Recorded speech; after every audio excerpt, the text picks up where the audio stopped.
Alors, bonjour tout le monde. Moi, je m'appelle Lise Brun. Je vous souhaite la bienvenue de la part de l'Association des bibliothèques de recherche du Canada.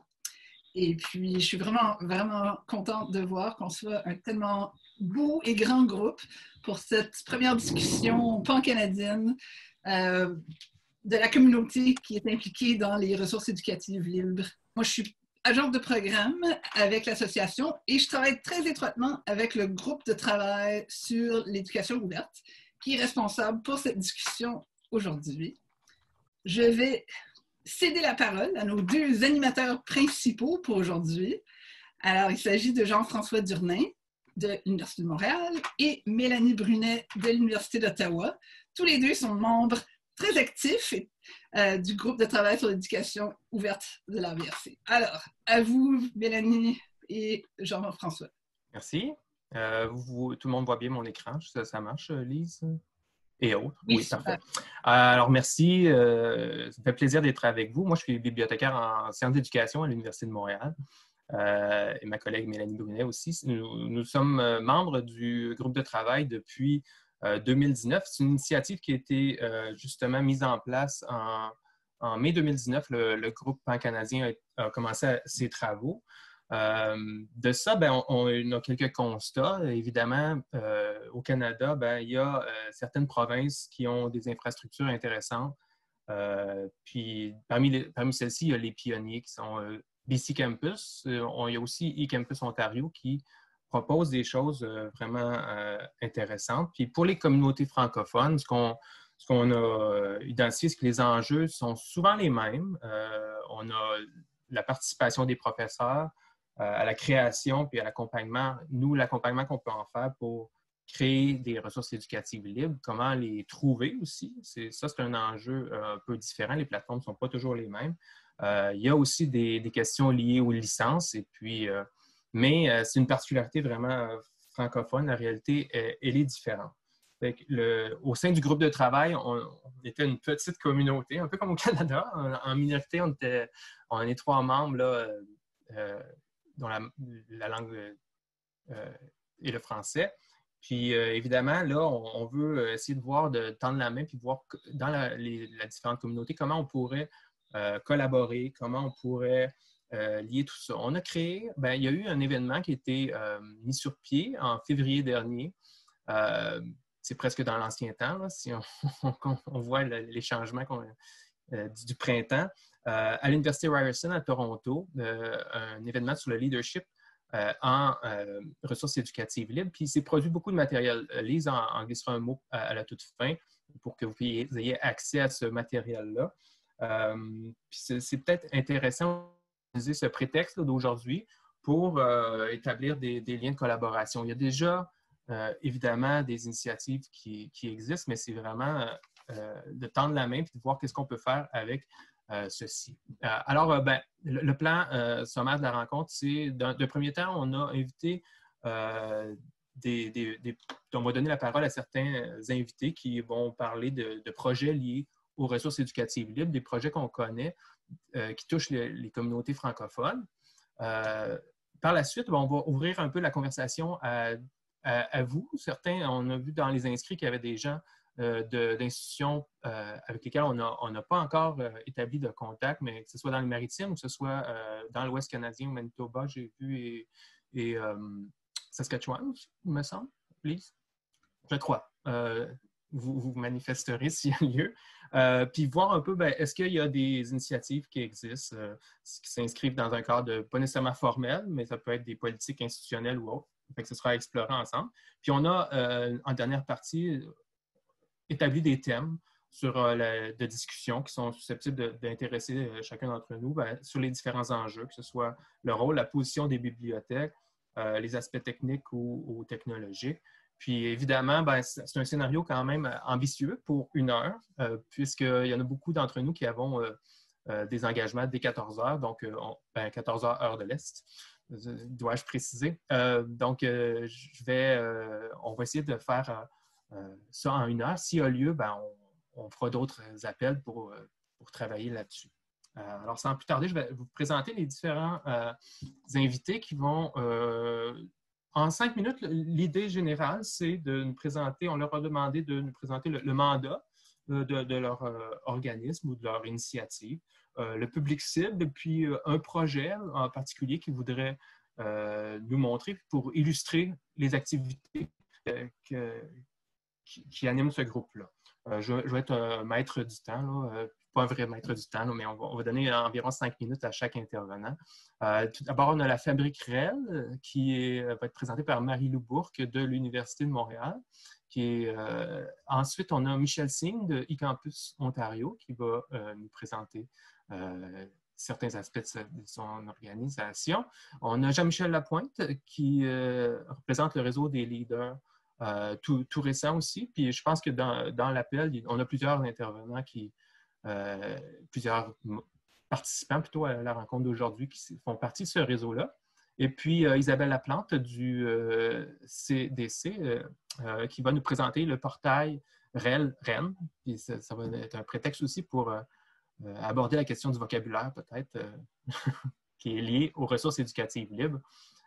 Qu'on a décidé d'adopter ici. Fait que je vais arrêter le partage de mon écran. Je vais donner la parole d'un premier temps à Marie-Lou, juste qu'elle puisse nous expliquer un peu en quoi consiste la Fabrique REL. Si elle a lieu, elle veut partager des choses avec nous, il n'y a pas de souci.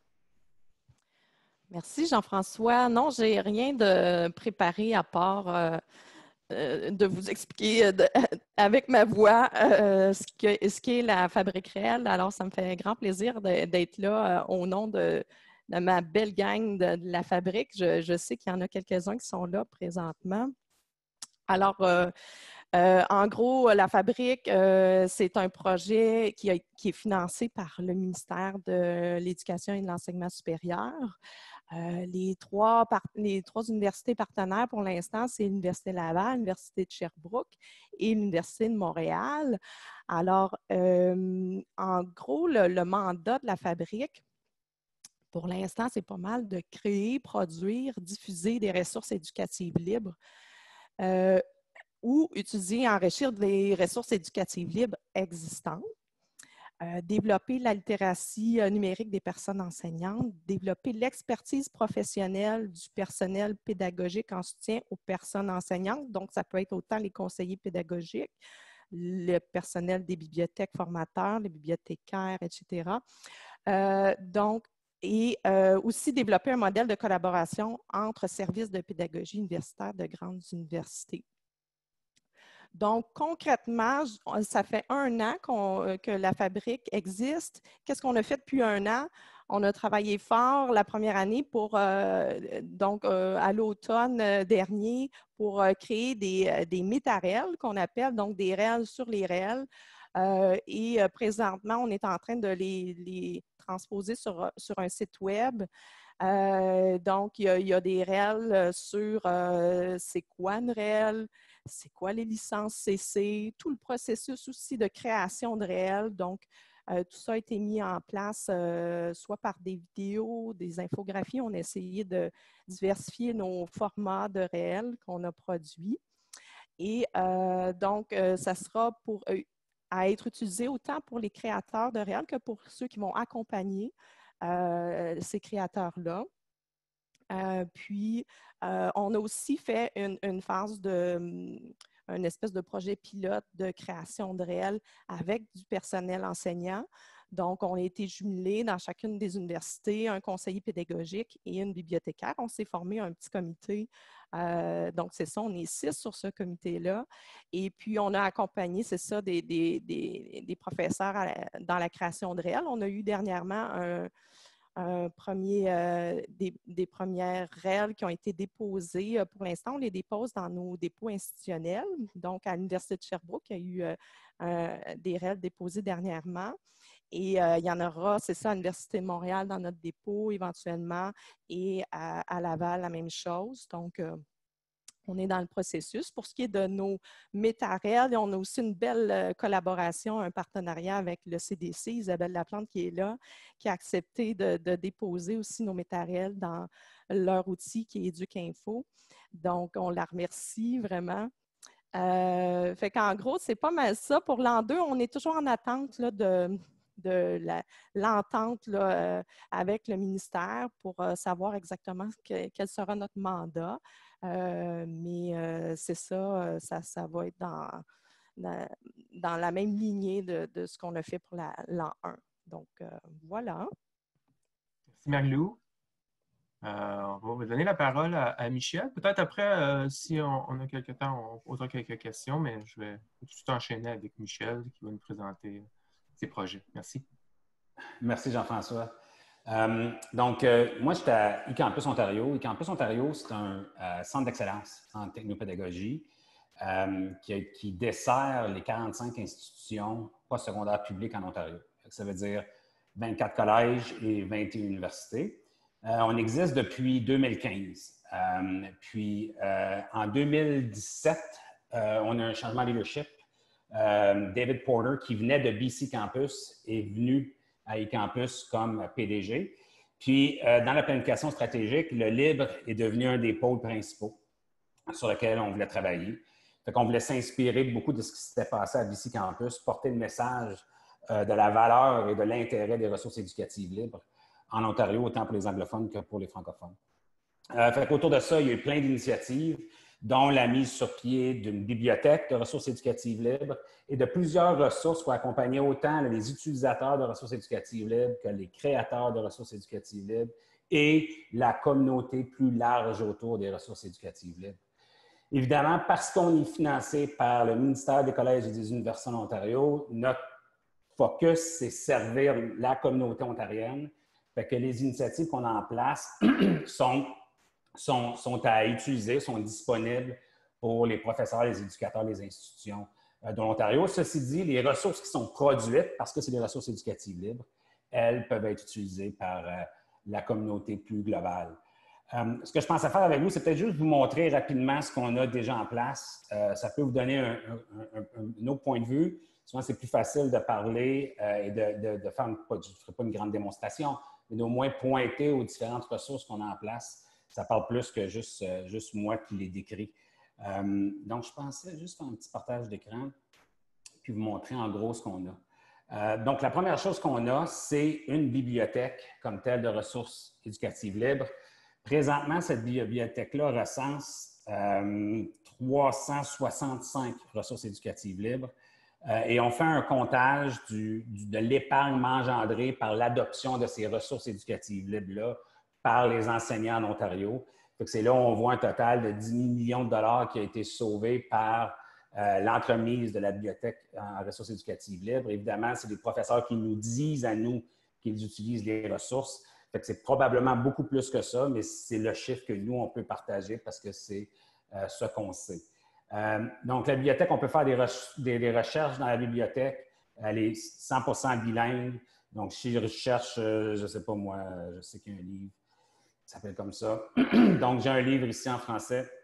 On a tout un engin de recherche derrière qui permet d'indexer. Puis là, pour les bibliothécaires dans la pièce, on gère les métadonnées et tout ça à travers un serveur DSpace. Puis, on a un site web WordPress, un engin de recherche Elasticsearch qui nous permet de faire du sens avec tout ça.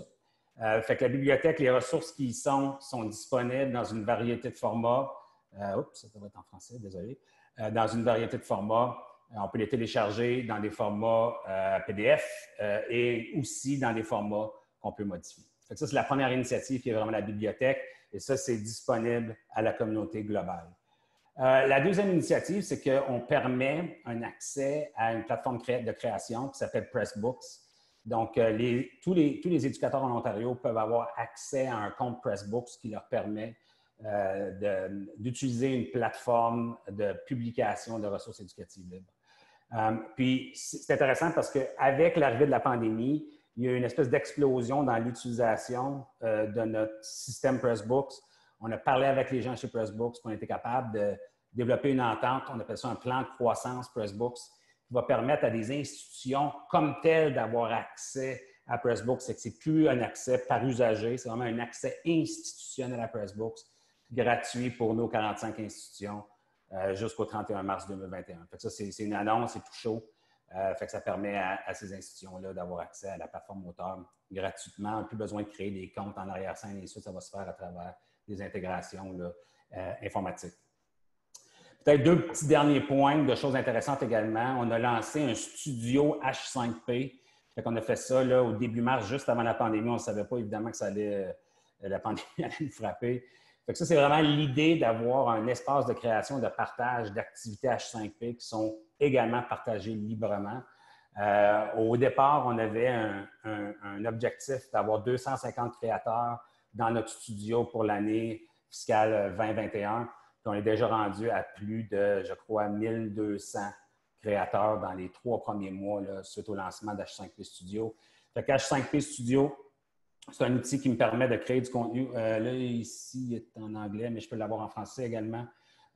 Donc, ça me permet de créer des activités H5P pour les gens qui me connaissent puis de les partager avec des licences Creative Commons.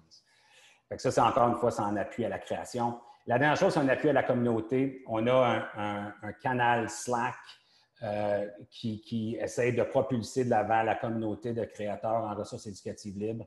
Puis dans un espace de travail Slack. Puis dans l'espace de travail Slack, on a un canal spécifique pour les Franco. Je sais que Hubert a participé activement à ce canal-là. Et je sais également que Lise a annoncé qu'on avait une rencontre, que vous aviez une rencontre aujourd'hui.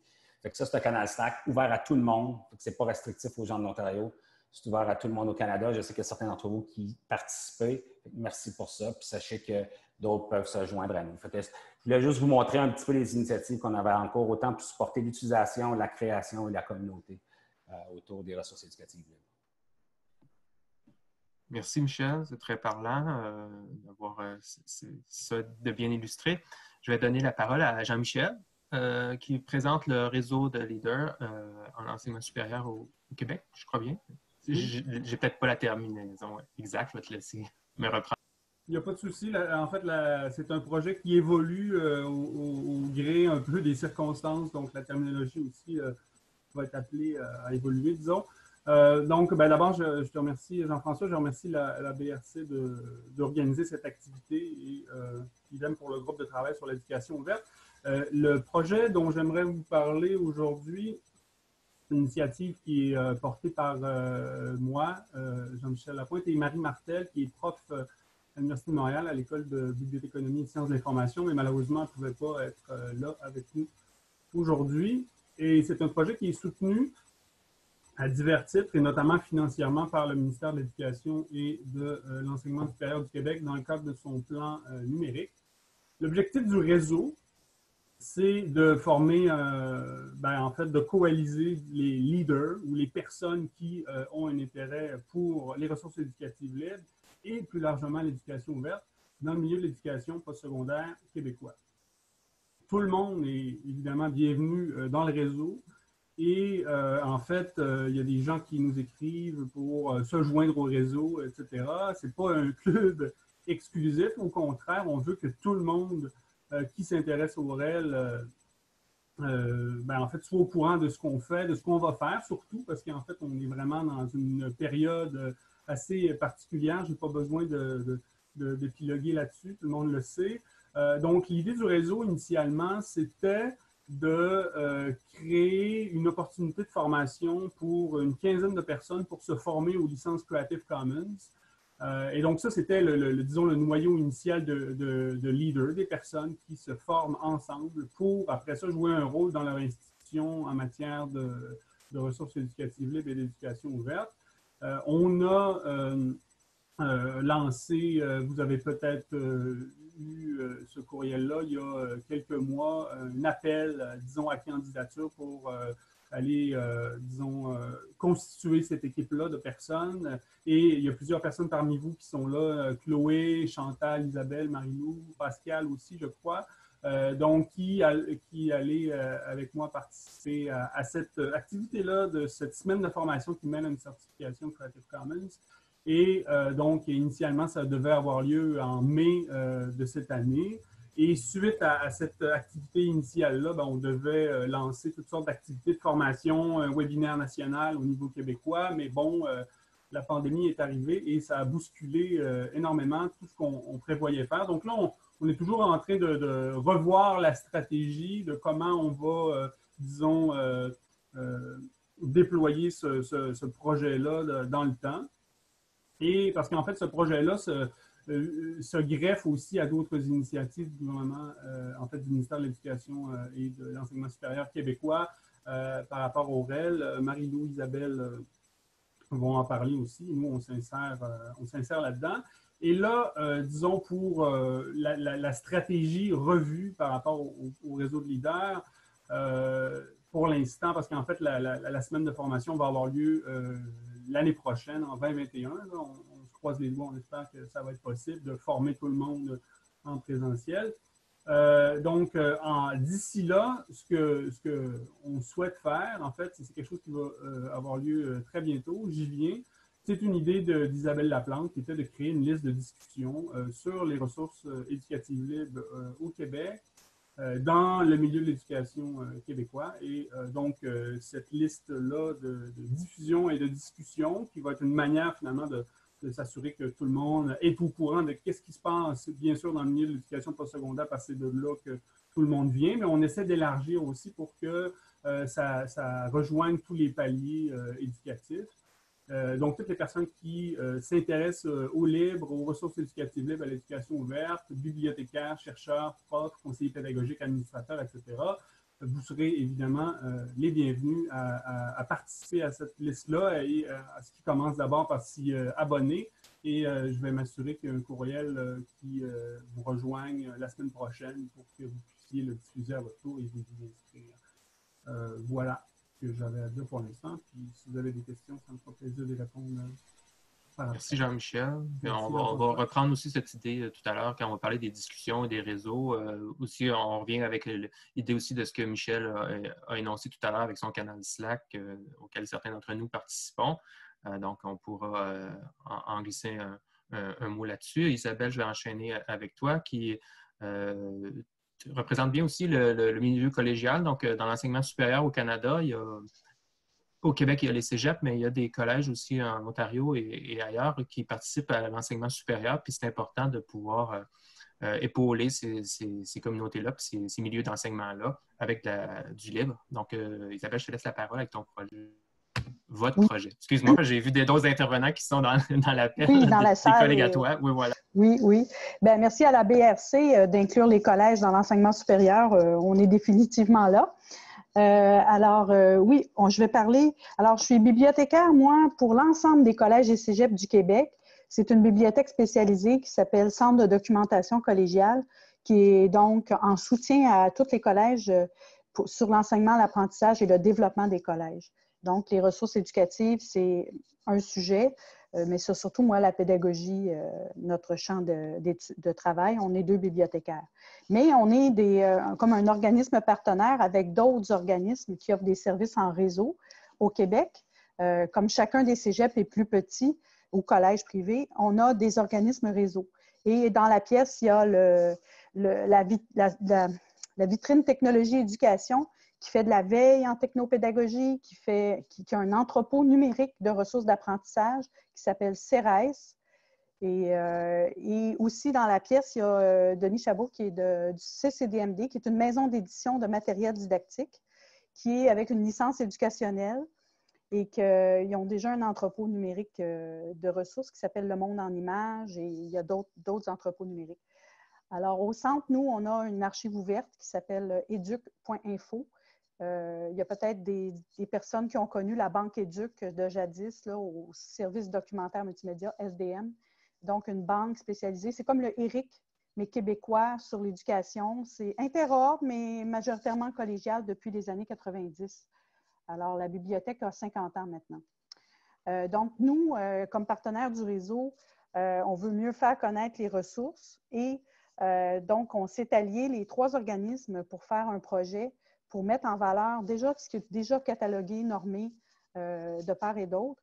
Et donc, on a présenté au plan d'action numérique, au bureau de mise en œuvre, un projet il y a 1 an. Mais c'est un projet qui mijotait depuis 2016 environ. Et ça s'inscrit dans les objectifs de mutualiser les ressources. Alors, tout à fait, de soutenir l'acquisition des ressources éducatives numériques, puis de développer une plateforme nationale, donc la mutualisation aussi au niveau de la plateforme. Et les enseignements supérieurs, cette plateforme, donc une portée collégiale universitaire. Et c'est vraiment dans l'idée de sensibiliser à l'utilisation des ressources éducatives numériques et libres, d'encourager la production aussi de ressources libres. On est en arrimage avec la Fabrique REL, c'est un exemple. Et encourager la collaboration de production carrément de REL pour nourrir. Alors, c'est pour ça aussi l'arrimage avec la Fabrique REL, c'est sûr. C'est une notion d'écosystème. Donc, on ne veut pas réinventer la roue, là. Les entrepôts numériques sont là. On veut moissonner pour donner une plus grande visibilité aux ressources éducatives numériques. Et ça s'inscrirait dans un e-Campus Québec de l'enseignement supérieur. Là, je ne peux pas vous en dire plus. On n'a pas l'information, mais le ministère considère que c'est un élément contributif. Et ce qu'on a fait depuis un an, c'est donc une approche de co-construction avec des consultations. Il y a eu 4 grandes consultations qui ont regroupé des bibliothécaires collégiaux universitaires, des conseillers pédagogiques collégiaux universitaires et des enseignants. C'est sûr qu'on a eu une consultation en septembre. Il y a eu un peu moins d'enseignants à ce moment-là, c'est la rentrée, et en décembre aussi. Mais en janvier, on a fait une rencontre qu'avec eux et pour établir les besoins, ce qui a mené les besoins et des précisions sur comment on cherche, c'est quoi les clés de recherche particulières, à une maquette. Et ce qu'on a remis au ministère en ce moment, on a un dossier d'opportunité qui explique les choix selon les besoins et comment y arriver. Et on est en attente. La COVID a mis un peu de glace sous nos pieds pour ça, là, mais pas pour glisser, juste pour attendre que ça se place bien. Mais le ministère veut que ça avance parce qu'il veut rendre accessible quelque chose qui permet de bien retrouver les ressources éducatives numériques. Comme citoyens qui payons des taxes, on veut que ce qui a été payé une fois serve plusieurs fois. Hein? Alors, voilà. Et surtout qu'on puisse co-construire le matériel didactique, pas réinventer la roue à chaque fois. Alors, voilà, c'est un peu le projet. On est en attente pour l'an 2, nous aussi, mais il y a une volonté ministérielle d'aller de l'avant. Alors, voilà. Merci Isabelle. Ça me fait un petit panorama d'initiatives. Je sais qu'il y en a plusieurs autres. Je vais laisser la parole à ma collègue Mélanie qui va animer le reste. Bonjour tout le monde. Donc, le reste de l'appel, en fait, c'est vraiment pour vous et le reste des participants qui joignent à nous de pouvoir poser des questions, partager qu'est-ce qui se passe dans leur coin. Donc, on a certains thèmes qu'on aimerait aborder, mais on est aussi très au courant que, bon, on doit finir par 14 heures. Donc, si on n'a pas le temps de passer à travers tout ça, c'est pas grave. Vraiment, on veut vous donner la chance de vous exprimer et partager ce qui se passe de votre côté. Donc, peut-être la première chose que je demanderais, c'est si vous avez des questions pour nos invités, bien entendu, vous pouvez les poser. Et aussi, une chose qu'on aimerait savoir, est-ce que vous avez des exemples de projets ou des initiatives que vous aimeriez partager avec le groupe? Puis, c'est qui travaille sur ces dossiers-là dans vos institutions respectives? Et où en êtes-vous avec les REL et quels sont vos objectifs à court, moyen et long terme? Donc, on peut commencer par ça. Donc, si vous avez des questions pour nos invités, vous pouvez faire ça aussi. Donc, vous pouvez taper dans le clavardage et je peux lire vos questions pour nos invités ou si vous voulez. Ou si vous voulez participer avec votre micro, vous pouvez ouvrir votre micro. S'il y a beaucoup de monde, je vous demanderais qui veut parler en même temps, je vous demanderais de lever votre main dans la section participants. Vous pouvez cliquer quelque chose qui dit, si votre interface est en anglais, ça dit Raise Hand. Donc, vous pouvez cliquer là-dessus aussi. Donc vous pouvez interagir avec nous maintenant si vous voulez.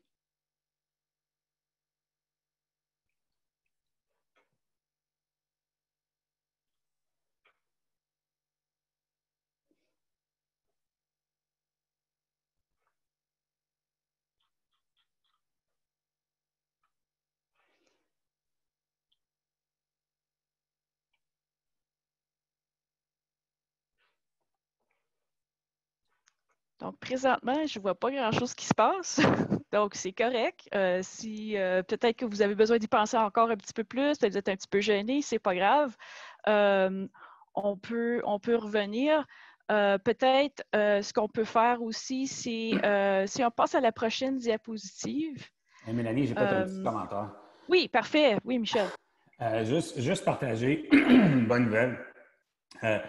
L'année dernière, eCampus Ontario a travaillé avec le Consortium national de développement de ressources pédagogiques en français au collégial, qui est un organisme financé par Patrimoine, par le fédéral.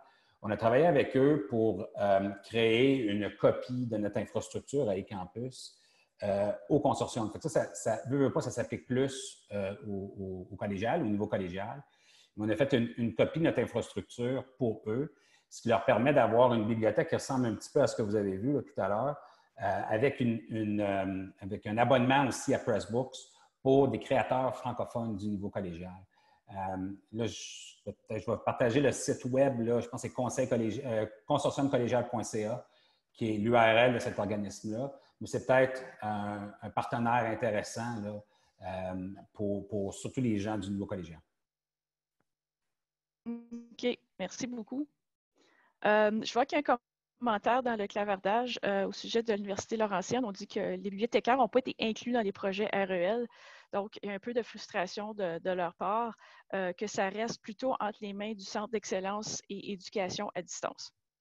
Est-ce que s'il y a d'autres personnes qui participent à l'appel qui ont des commentaires en ce sens-là, sentez-vous libre de les partager aussi. Est-ce qu'il y a aussi, parmi les invités, est-ce qu'il y a quelqu'un qui aimerait commenter, par exemple, au sujet de comment se positionne la bibliothèque dans l'écosystème des ressources éducatives libres? Puis c'est quoi le rôle des bibliothécaires comme de votre côté?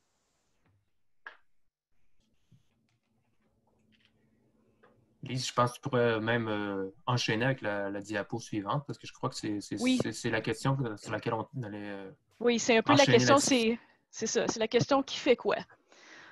Donc, l'exemple qu'on a vu, c'est que pour cette institution-là en particulier, c'est pas vraiment la bibliothèque qui est impliquée.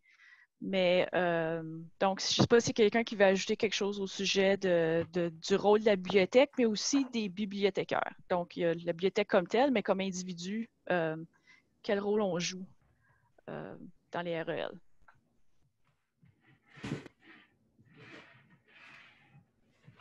Je peux peut-être dire juste un mot. Suite à nos consultations, on a posé la question là, à des CP, à des bibliothécaires, puis à des profs.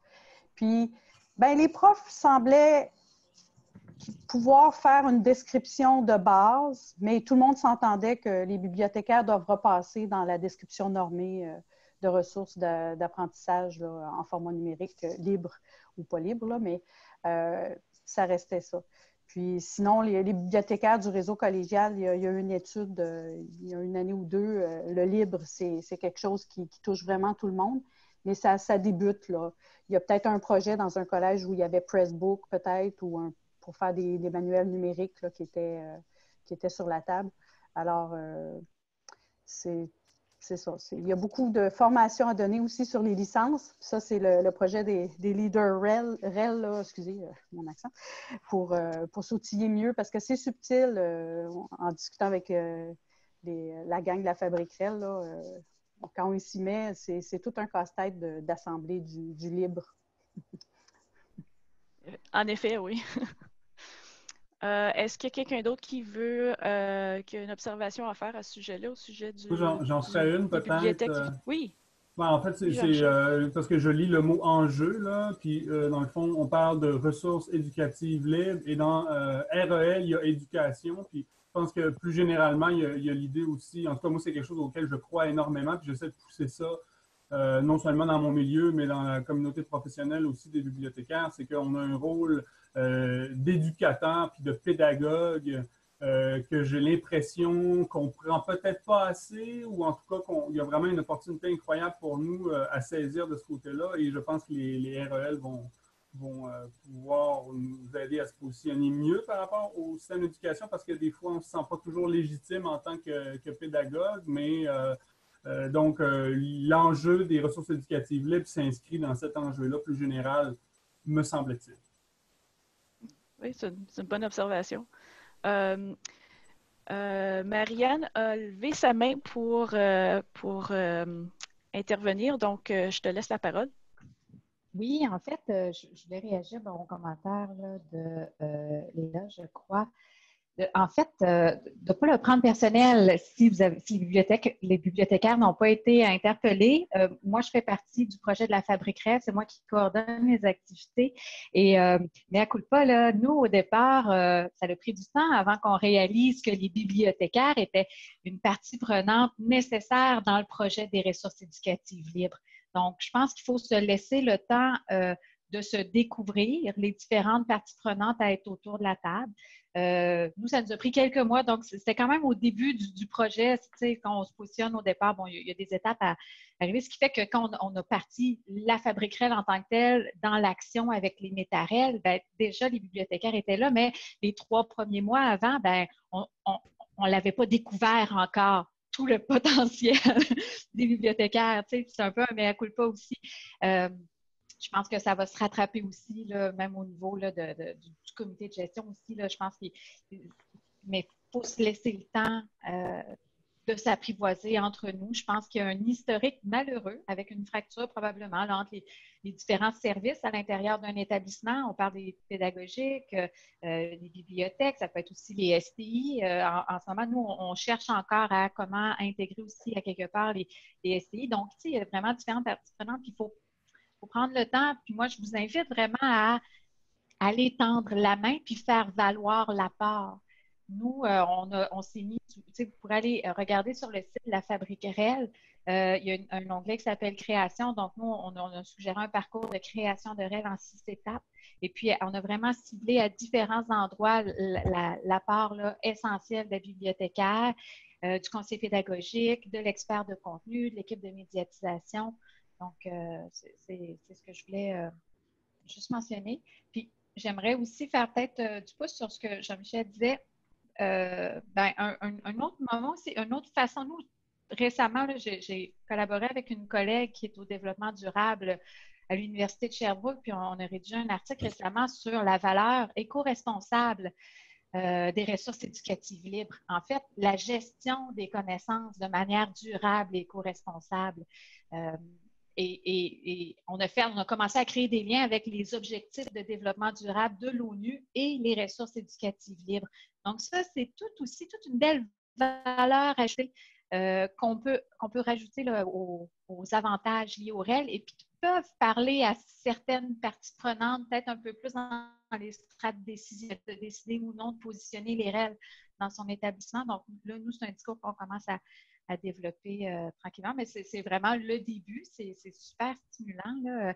Donc, s'il y en a qui sont intéressés aussi à collaborer, de nous contacter, là, soit via le site de la Fabrique REL ou personnellement, ça me fait plaisir.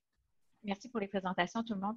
C'est chouette de retrouver plusieurs personnes aujourd'hui autour des REL. On n'est pas tout seul. Je ferme mon micro. Merci beaucoup, Marianne. Peut-être en fait, bravo pour l'initiative. En fait, s'il y a quelque chose que tu veux partager avec le groupe, puis s'il y a un lien que tu peux partager avec le groupe, je pense que ce serait, comme à ce sujet-là, ce serait utile. Donc, il y a aussi Pascal qui voulait prendre la parole. Donc, vas-y, Pascal.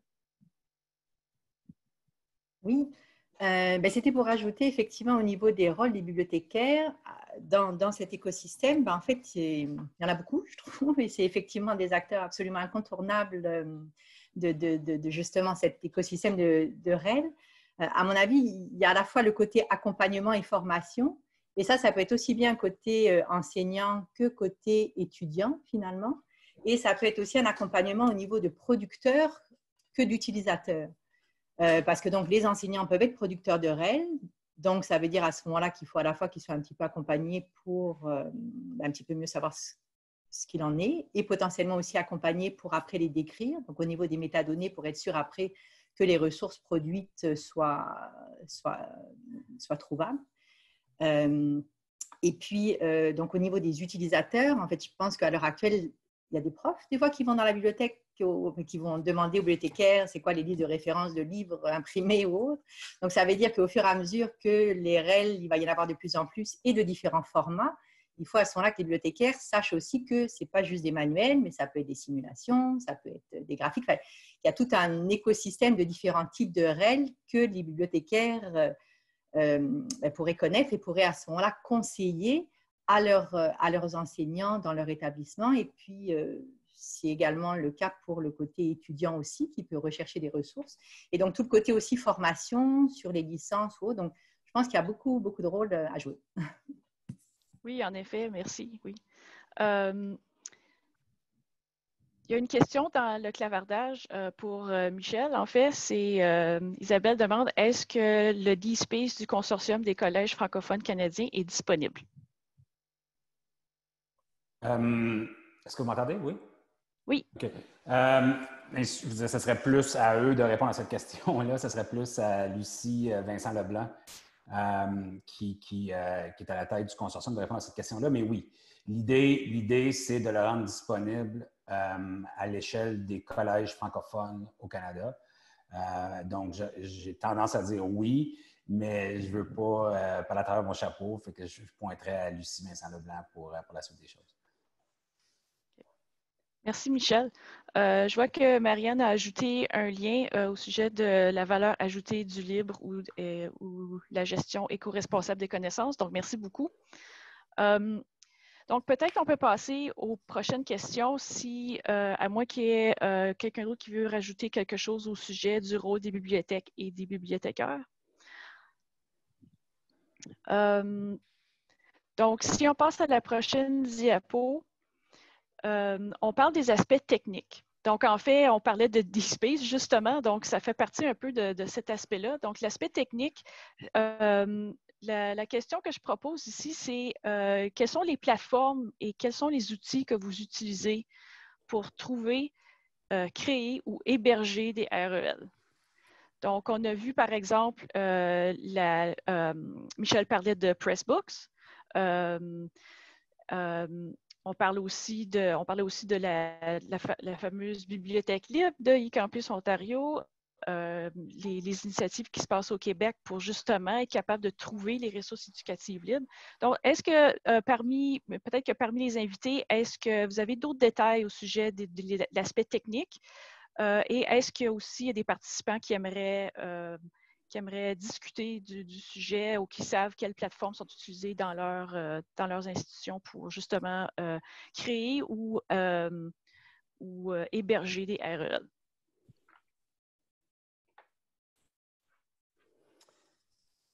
Je peux peut-être juste parler un peu d'infrastructure à eCampus. Oui. Je veux dire, on utilise DSpace comme le document repo ou comme l'engin de stockage de documents qui stocke les documents, les métadonnées et ainsi de suite. Évidemment, DSpace peut moissonner les données à travers OAI-PMH, ces différents protocoles-là. Et la façon de visionner, dans le fond, les documents qui sont dans DSpace, nous, on utilise un front-end, on appelle en anglais, là, une fenêtre WordPress. C'est WordPress qui va chercher les documents dans DSpace pour les rendre disponibles ou pour la vitrine, finalement, pour voir ces documents-là. Le bel ajout de notre côté, je vais vous dire tout de suite, c'est l'engin de recherche.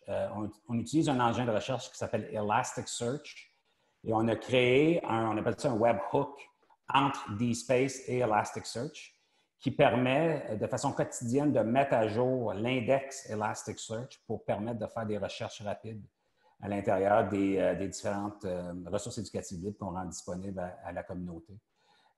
Puis je dirais que l'idée de l'engin de recherche optimisé, c'est quelque chose qui est extrêmement intéressant. Puis nous, on est toujours prêts à partager. Fait que si jamais il y a des gens qui veulent regarder ce webhook-là, comment il fonctionne pour pousser de l'information, les mises à jour de DSpace vers Elasticsearch, c'est définitivement quelque chose qu'on serait intéressé à partager.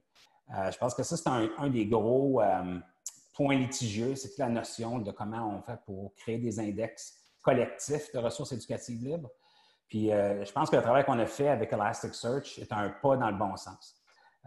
Fait que je dirais, c'est un petit peu comme ça qu'on fonctionne. Fait qu'on a plusieurs parties. On a WordPress, comme je disais, la vitrine, DSpace, qui est le serveur de documents, Puis le serveur de métadonnées, Elasticsearch, qui est l'engin de recherche, puis on utilise aussi Lime Survey pour la notion de la révision par les pairs, fait que pour permettre à des gens de réviser des textes créés par leurs pairs. Fait qu'on utilise Lime Survey pour ce morceau-là, si on veut, de l'équation.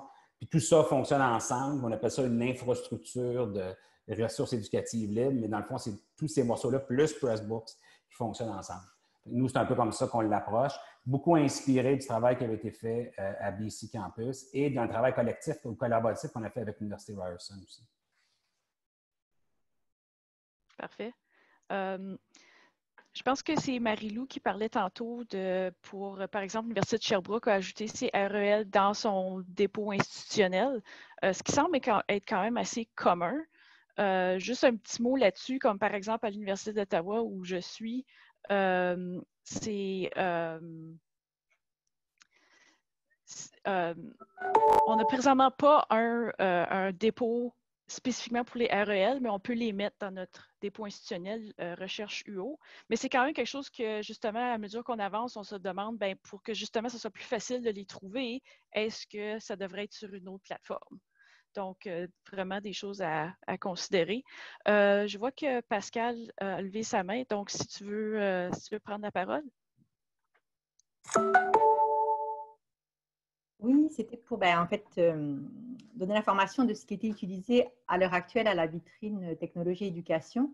En fait, c'est justement un engin de recherche. C'est un catalogue de ressources éducatives numériques. Donc, ça veut dire que cet engin, qui s'appelle CERES, mais qui est sur une infrastructure qui s'appelle Comet, qui est basée sur le web sémantique, justement pour être en mesure après de faire des recherches plus riches en faisant des liens entre des données liées. Et donc, le fait d'avoir ce type d'engin, on va dire, c'est que Comet CRS va simplement aller moissonner différents entrepôts. Donc, lui-même n'héberge pas de ressources. En fait, lui, il héberge des métadonnées des ressources. Et ces métadonnées, il peut les trouver à ce moment-là de deux façons. Soit justement en allant moissonner, par exemple, des entrepôts institutionnels à partir du moment où on se met d'accord sur la conformité au protocole OAI-PMH et de ce fait, ça peut être une façon, il y a aussi d'autres façons qui sont par araignée ou autres, mais donc il faut se mettre d'accord à ce que des entrepôts vont exposer les métadonnées des ressources qu'ils hébergent et à ce moment-là, on peut avoir un moteur qui va aller de façon régulière ou de façon manuelle moissonner ces métadonnées exposées pour être en mesure à ce moment-là de mettre à jour le catalogue avec les nouvelles données. Et de ce fait, et puis après, ça peut être construit effectivement sur, comme dit Michel, des moteurs ou des engins de recherche comme Elasticsearch ou d'autres, finalement, qui vont être des bouts en fait, technologiques d'un engin justement qui est en mesure de chercher. Et souvent aussi, pour à ce moment-là être en mesure de bien tirer parti du protocole OAI-PMH, il faut qu'on se comprenne quand on va ramasser des ressources. Donc, il faut qu'il y ait des formats de données définis. Donc, dans les bibliothèques, vous connaissez bien le format de données Dublin Core, par exemple. Souvent, au niveau de ces REL, ça peut être Dublin Core aussi si on est, par exemple, sur des manuels numériques, parce que généralement, la façon d'écrire un manuel, qu'il soit papier ou numérique, ça peut être un petit peu la même chose. Mais ça peut être aussi qu'il y a des formats qui ont été définis, un peu plus évolués par rapport à la pédagogie, on va dire, et qui vont vraiment vouloir être en mesure de décrire des learning objects. Donc, en fait, le format, ça s'appelle LOM, justement, Learning Object Metadata. Et à partir de ce format-là, au niveau, par exemple, français, au niveau québécois, il y a eu des profils d'application qui ont été définis parce qu'après, une norme, c'est toujours un petit peu général et on a souvent des spécificités locales. Donc, on veut être en mesure de décrire un peu plus précisément les ressources qui sont conformes à nos besoins géographiques. Et donc, par exemple, CRS, lui, travaille avec un profil d'application qui s'appelle Normétique qui va permettre de décrire les ressources qu'il catalogue. La France, eux, ont aussi un outil qui s'appelle ORI-OAI, en fait, qui est aussi un outil open source, la Comet, qui permet justement, lui, à la fois de chercher, mais aussi d'héberger, et qui a un module, un éditeur de métadonnées, donc qui permet aussi d'avoir un environnement de description de ces ressources. Et eux, leur profil d'application de l'homme s'appelle SuplOM-FR, et ils sont en train d'évoluer vers un nouveau qui s'appelle MLR, qui va être en mesure, donc Metadata for Learning Resource, qui va être en mesure d'un peu plus profiter de ce web sémantique dont on parle depuis des années et des années, mais qui finalement, on voit qu'il y a des applications là, dans le monde culturel ou autre, mais pas encore énormément justement au monde de l'éducation. Mais le monde des données liées permet une façon de chercher très riche parce qu'on peut après, à partir d'un auteur, voir les ressources qu'il a produites à partir d'une ressource. Pascal, excuse-moi. Ouais, excuse-moi, je vais être obligée de couper la parole Bon, parce qu'on va manquer de temps, mais merci beaucoup. Excuse-moi. OK, merci beaucoup. Donc, juste une dernière intervention avant de terminer. Je pense que c'est Luc qui voulait ajouter quelque chose à ce que Michel avait dit. Donc, Luc, si tu veux prendre la parole, puis ensuite, on va terminer. Oui, bonjour. En fait, Luc et Lucie. Ah, tu as dit Luc, c'est Lucie. OK, excuse. C'est pas plus grave que ça. Mon ordinateur a la mauvaise habitude d'utiliser cet acronyme-là. Ah, OK, parfait. Bon, je m'excuse. C'est pas plus pire que ça. C'est que tantôt, Michel a fait référence à moi. C'est moi qui dirige le Consortium national en développement de ressources pédagogiques en français au collégial tout de suite. C'est un grand nom. Et c'est nous qui avons eu le privilège de travailler avec l'équipe de Michel à eCampus Ontario l'an dernier pour développer une plateforme, développer une nouvelle bibliothèque de ressources éducatives libres. Évidemment, en ce qui nous concerne, c'est un projet qui est à ses tout débuts. Ça fait à peine là, 1 an, un petit peu plus qu'1 an que le consortium travaille là-dessus. Tout simplement, c'est que tantôt, il y avait quelqu'un qui demandait si c'était possible d'avoir un accès. Et c'est là-dessus que je voulais répondre en disant oui, bien sûr. Notre consortium, au départ, a été formé il y a plusieurs années en vue de répondre aux besoins particuliers des collèges qui sont situés, des collèges francophones qui sont situés en milieu minoritaire à travers le Canada. Donc, les collèges en Saskatchewan, en Alberta, un peu partout, qui donnent de la formation en français. Ceci étant dit, même si ces collèges-là sont nos collèges membres, c'est clair pour nous que la collaboration, l'échange, le partenariat avec d'autres groupes à travers le Canada, à travers le Québec, à travers l'Ontario, un peu partout, c'est vraiment important pour nous aussi. Puis le partage de tout ce qu'on peut avoir à offrir aussi fait partie de ce qu'on veut envisager. Alors, pour répondre à la personne, oui, certainement. Ce que je peux faire dans la petite fonction pour les chats, je peux peut-être tout simplement mettre mon adresse de courriel. S'il y a des gens qui veulent communiquer par la suite, ils seront les bienvenus. On pourra poursuivre la discussion. Oui, merci beaucoup. Donc, je vais donner la parole à Lise qui va dire quelques mots au sujet de, justement du travail ou de la contribution de la BRC du côté des REL francophones. Puis après, on va terminer l'appel. Merci, Mélanie. Oui, je ne vais pas prendre longtemps. Je sais qu'il y en a plusieurs parmi nous qui doivent se rendre à d'autres appels. Alors, juste pour dire, premièrement, merci à tout le monde d'avoir participé aujourd'hui. J'ai l'impression, puisqu'on a 2 pages de questions qu'on n'a même pas passées, que ce serait bien de faire une autre session, une autre séance comme celle-ci. Alors, je vais proposer ça tout de suite. Et je pense qu'on fera le suivi par courriel avec tout le monde qui a participé ou qui s'est inscrit pour aujourd'hui. À savoir, on voudrait bien savoir de votre part si ça vous a servi, qu'est-ce que vous aimeriez voir davantage si on fait une autre discussion comme celle-ci. Et juste pour mentionner, alors vous voyez à l'écran que sur le site web de la BRC, on a une page dédiée à l'éducation ouverte. On a des liens vers de la documentation qui a été préparée par notre groupe de travail sur l'éducation ouverte. Et je sais qu'il y a encore des choses qui manquent là-dessus. D'ailleurs, parmi ça, il y a tout ce qui a été développé pour notre atelier qui a eu lieu au mois de janvier.